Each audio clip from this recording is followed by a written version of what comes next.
Okay, let's first start with Isal al-Thawab. Isal al-Thawab is where can you donate something of what you're doing, good deeds, to another person. Now, there's a number of levels about this.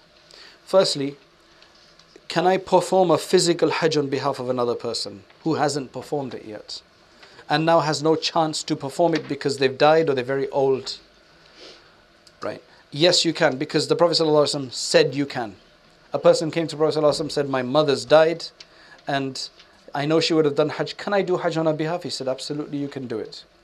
So we have a clear hadith to that effect. Hajj is a monetary and a physical worship. Now, you don't generally have anything about praying salat on behalf of another. Somebody's got qada prayers. Can we do qada prayers on their behalf? Can I do, 2 rakats, 4 rakats, whatever for some, for my mother if she missed some salat? I can't do that. That's not established. However, what is established is you can give fidya for it. Payment for it. But with Hajj, you got a special dispensation to actually do the Hajj. Likewise, I can't fast on somebody else's behalf to fulfill their fasting, but I can pay on their behalf. I can't pay off a Hajj. You have to make somebody do the Hajj. Now, that's doing a worship for somebody else. The worship is for somebody else. So there's a distinction in that between Hajj and other things. When it comes to what we're talking about here, donating the reward. So I'm doing my own fasting, nafil fast. I'm doing my own reading of the Quran.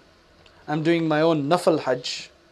But I decide that, all this reward that I've got from this reading, or from this fast, or from this charity, I want to give that to somebody. Can you do that or not? So now, there was some disagreement in the earlier scholars about Quran reading and its reward. They agreed on certain things and not on other things, which will be mentioned here, right? Essentially, if majority have come to the conclusion that yes, you can donate the reward. Now, that is, for example, I finished the Quran. So I want to give that reward, the reward of it, to my mother. Will I also get the reward or not? So some of the ulama say that since you're transferring the reward over to them, you got no reward left. Of course, you got the reward of doing the act of giving somebody a reward, but the actual reward of your reading the Quran is gone. Others say that that is the rule, that's the principle, that's the understanding, but inshallah Allah will also reward you for it. And we hope from Allah that that's the case. But either way, you obviously want to give it to somebody who for some reason has left this world or for any other reason. You can give it to a person who's alive or dead, it doesn't make a difference. Because you're just asking Allah to give it. Now, the one thing which nobody can argue with is du'as on behalf of somebody else are always accepted, because that's clearly mentioned in the hadith. So even those who did not agree initially in the early times with transferring your reward, they could not have any problems with saying, oh Allah, making a dua. Not just an intention, but making the, oh Allah, all of this reward that I've got, I want you to transfer it over to now. I want them to have that reward for that. That should not be a problem. But anyway, it's generally not seen as a problem anymore. Now, there are some manifestations of this which are an issue. Which is where, the operationalization of it is an issue. For example, somebody passes away and you keep a khatam, which means a special program and a session in which everybody is invited, and you all sit and read something, like you finish a Quran, you read some tasbihat or yasin or whatever it is, and then you say, oh Allah, take the reward of this and give it to the deceased person. Is that allowed or not? Per se, yes, it is allowed. But it becomes problematic due to other reasons. Number one, the Sahaba never did that. So you could all sit in your houses and do it. That's why nowadays a lot of people, what they do is they just send it down on WhatsApp. One of the positive uses of WhatsApp. My mother's died, can please everybody take a subara if they can, a juz if they can. So somebody call, okay, I'll take number 1, I'll take number 2. There's no obligation. I'll take this, I'll take this, I'll take this. Okay, khalas, you guys read it by this time and then I'll make dua and reward. No problem with that. There's no obligation.